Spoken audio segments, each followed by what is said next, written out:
अस्सलाम वालेकुम फ्रेंड्स। जी फ्रेंड्स, आज का हमारा टॉपिक है जनरेटर मोटर के बारे में। हम ऑलरेडी डिस्कस कर चुके हैं। तो जनरेटर के कोई इतने ख़ास पॉइंट मुझे स्टैंडर्ड में से मिले नहीं थे, तो जो भी मैं सर्च कर पाया हूँ इंशाल्लाह उसके बारे में डिस्कस करते हैं। बाकी अगर आपका कोई क्वेश्चन है तो आप ज़रूर कमेंट करें, ताकि फिर उस क्वेश्चन को आदमी सर्च करके आपके लिए भी फ़ायदा होता है, उससे मुझे भी फ़ायदा होता है, कुछ नई चीज़ हो तो इस तरह क्या है कि मिलजुल के इंशाल्लाह एक दूसरे के नॉलेज में इजाफ़ा होता है। तो आपका कोई भी क्वेश्चन है आप कमेंट किया करें, तो इंशाल्लाह मैं ट्राई किया करूँगा उसका आंसर सर्च करने की या अपने दोस्तों से पूछने की। ठीक है, तो आज का हमारा जो टॉपिक है जनरेटर्स, उसके बारे में हम डिस्कस करते हैं। बेसिकली तो मेन उसके आपको पता है मेन पॉइंट वही है कि आपको मटेरियल रिसीविंग और प्रिजर्वेशन, तो ज़्यादा पॉइंट उन्हीं पे ही होंगे। चलें शुरू करते हैं जी। जी फ्रेंड्स, तो हमारा टॉपिक है बेसिकली जनरेटर्स। मोटर हम ऑलरेडी डिस्कस कर चुके हैं, तो जनरेटर के जो मेन पॉइंट हैं वो आपने नोट करने हैं, अपने नोट्स बनाएं। ठीक है, तो देखते हैं जी। ये तो वही है जो आपने मोटर के अंदर देखा कि NEC का कौन सा आर्टिकल आता है, नीमा MG1 के मुताबिक, और अरामको का जो स्टैंडर्ड है साइज़ P113, इसके अंदर आपको जनरेटर्स और मोटर के बारे में मिलेगा।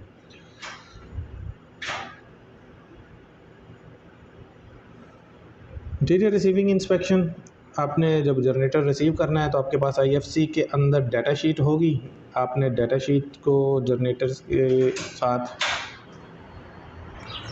मोटर की नेम प्लेट के साथ आप जो डाटा शीट होगी उसको मैच करेंगे।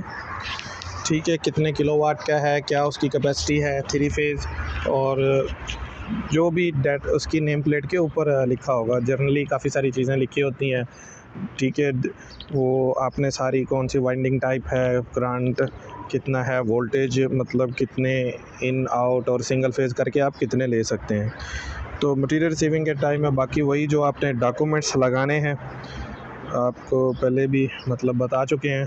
जो जो डॉक्यूमेंट्स होंगे वो आपने अटैच करने हैं, NMR, PO, delivery note, IFC के अंदर आपको MTO में से जो मिलेगा। उसके बाद सेकंड क्या है जी कि प्रिजर्वेशन और हैंडलिंग जो आपने करनी है। ठीक है, और इंस्टॉल करेंगे, इंस्टॉलेशन के बाद टेस्टिंग। तो वही है जी कि ग्रीस के पॉइंट वगैरह जो भी हैं वो आपने कर लेने हैं। ठीक है, उसके बाद हम देखेंगे आपने इसके जो भी पॉइंट हैं उनको ग्रीस करनी है, वो ग्रीस कर लें। ठीक है, तो इसकी कोटिंग वगैरह आप जब रखेंगे आपको पता होना चाहिए कि डैमेज नहीं हो, मतलब जो पेंट वगैरह हुआ है, क्योंकि रस्ट नहीं पकड़ ले। जनरेटर तो ऑलमोस्ट ओपन एरिया में रहेगा तो रस्ट पकड़ने के ज़्यादा चांस होते हैं। ठीक है, ये 75 HP ये मोटर का पॉइंट है, इसको छोड़ दें। बाकी हाँ, स्पेस हीटर तो आपको होंगे जनरेटर के, तो वो एनर्जाइज़ करने ही करने हैं। ठीक है, एक्सपोज्ड जो भी इसका एरिया होगा, जैसे रूटर होता है, तो रूटर की जब कनेक्ट करता है फ़ैन के साथ, तो कुछ एरिया एक्सपोज्ड होता है। वहाँ पे आपने उसमें कुछ लुब्रिकेंट या कोई ऐसी चीज़ लगा सकते हैं जिससे वो मतलब रस्ट नहीं पकड़े। ठीक है, वाइंडिंग वगैरह है तो वो भी यानी कि एम्बिएंट टेम्परेचर 5 ज़्यादा रख के उसको स्पेस हीटर एनर्जाइज़ करेंगे। ये पॉइंट हो गया। ठीक है, उसके बाद कवर करेंगे थार्पोलिन वगैरह से। मैगर करना है, मैगर भी कर सकते हैं। ठीक है, और वही बाकी वाइब्रेशन फ्री एरिया होना चाहिए, केमिकल एसिड वगैरह नहीं होने चाहिए। शेल्टर हो या इनसाइड किसी भी आप कह लें बिल्डिंग के अंदर हो, ठीक है, प्रॉपर तरीके से कवर किया हो। डायरेक्ट कंटेंट मतलब डायरेक्ट उसको टच नहीं होना चाहिए ज़मीन के साथ। ठीक है जी, generator installed in hazard area shall be labelled. ये थर्ड पार्टी से जनरेटर जो है अप्रूव्ड होना चाहिए। जनरेटर यहाँ पे क्योंकि गल्फ़ में 50 डिग्री टेम्परेचर एम्बिएंट लिया जाता है, क्योंकि जून जुलाई में आलमोस्ट यहाँ पे 50 डिग्री पहुँच जाता है, तो 50 डिग्री एम्बिएंट टेम्परेचर पे उसको वर्किंग करना चाहिए। सैम्स इसका जी ये है, आप देख सकते हैं 17 सैम्स 510 और 518 डीजल जनरेटर के लिए। तो प्रोटेक्टिव इंस्ट्रूमेंट्स ज़ाहिर है जी जनरेटर के हम यानी कि टेम्परेचर सेंसर वगैरह होंगे, आरटीडी हो सकती है, सेंसर हो सकता है, वाइब्रेशन सेंसर उसकी स्पीड को मेजर करने के लिए, ये सारी डिवाइसेस आपकी उसके साथ होंगी। तो ड्यूरिंग कमीशनिंग आपने चेक करनी है कि सारी वर्किंग कर रही हैं या नहीं कर रही हैं।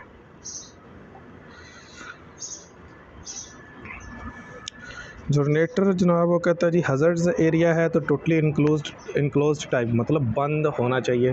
प्लांट वगैरह में भी नॉर्मली क्या है कि ज़्यादातर प्रेफर वही किया जाता है कि इनक्लोज्ड टाइप जनरेटर ही यूज़ किए जाते हैं, साउंड प्रूफ किए जाते हैं, ताकि उसका साउंड जो है ज़्यादा बाहर इफ़ेक्ट ना करे। तो और हज़ार्ड एरिया है तो वो तो फिर मस्ट है कि जी इनक्लोज्ड टाइप हो। उसके बाद आपका जो है each generator shall be provided with name plate, तो नेम प्लेट ज़ाहिर है जी होगी, आप उसको चेक करेंगे। Manufacture name, rated frequency, power factor, number of phase, सब ट्रांजिट, ये सारी चीज़ें अभी थोड़ी देर पहले मैंने कहा कि ये सारी चीज़ें आपने उसके ऊपर चेक कर लेनी है कि जनरेटर के ऊपर ये मेंशन है एज़ पर आपकी डाटा शीट के हिसाब से है। ये जनरेटर का जी क्या कहता है, the ampacity of the conductor from the generator terminal to the first distribution device containing over current protection shall not be less than 115%। ठीक है जी।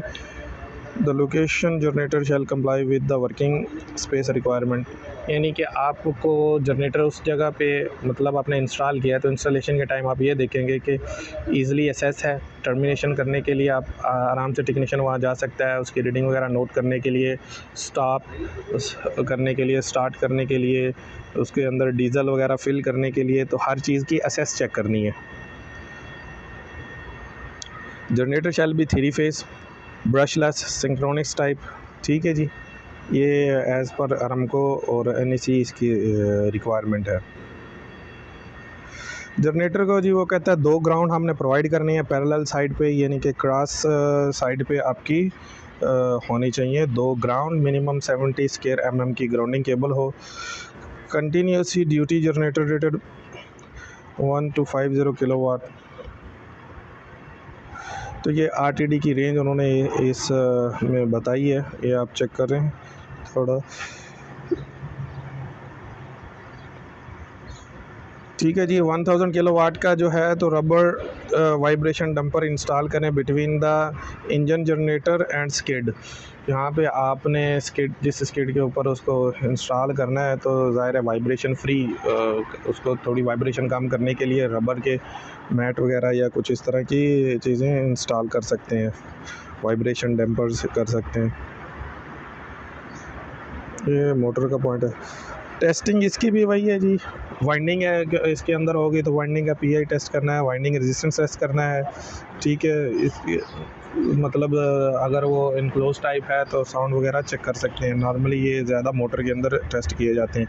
बाकी जब भी आप जनरेटर को चलाएंगे आपने starting ampere, starting voltage, running stage पे, तो ये सारी चीज़ें चेक करनी है कि जनरेटर मतलब सही है, उसके तमाम वोल्टेज फिर लोड के में आके भी वो ठीक दे रहा है। तो ये सारी टेस्टिंग मतलब एज़ पर आपकी एक कह लें चेक लिस्ट होगी या टेस्ट रिपोर्ट होगी, तो उसके मुताबिक आपने चेक करना है।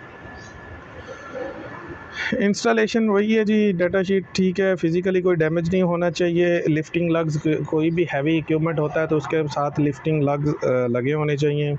ठीक है, जहाँ पे एंकर्स हैं जो मतलब स्किड बनाया है, फाउंडेशन बनाई है, वहाँ पे ही उसके शूज़ आ रहे हैं। ठीक है, टर्मिनल वगैरह चेक करें जनरेटर के, यहाँ मोटर लिखा हुआ है, ठीक है, उसके साइनेज वगैरह करेक्ट होने चाहिए। उसकी रोटेशन एरो होगा, उसके मुताबिक जनरेटर मतलब उसी साइड पे घूम रहा है। ठीक है, कंट्रोल सर्किट अगर उसके पैनल पे जाएंगे तो उसकी सारे डिजिट्स जो भी है डिस्प्ले सब सही काम कर रही है। ठीक है जी, तो जनरेटर के मतलब मुझे कोई ख़ास पॉइंट नहीं मिले थे, इसलिए कोई इतने मैंने यहाँ पे बता भी नहीं सका। आपके पास अगर कोई क्वेश्चंस हैं तो आप ज़रूर करें, बाकी इंशाल्लाह कुछ और शॉर्ट वीडियो के अंदर मैं जनरेटर के कोई पॉइंट मिलेंगे तो डिस्कस ज़रूर करेंगे। अगर आपके कोई क्वेश्चन है तो आप भी ज़रूर बताएं, फिर मैं इंशाल्लाह उनके आंसर ढूंढने की कोशिश करूँगा। बाकी ज़्यादा प्रिजर्वेशन या जो भी है, आज तक मुझसे भी किसी ने कोई इतने ख़ास क्वेश्चन किए नहीं, या शायद मैंने कभी कह लें कि ऐसा प्रोजेक्ट पावर हाउस का किया नहीं जहाँ पे जनरेटर्स का ज़्यादा काम हो। तो जो फ्रेंड्स पावर हाउस में या जिनके पास है तो वो कमेंट्स के अंदर भी बता सकते हैं कि और क्या क्या मतलब जनरेटर से रिलेटेड पॉइंट हैं, तो ज़रूर अपना नॉलेज शेयर करें। ठीक है जी, थैंक यू।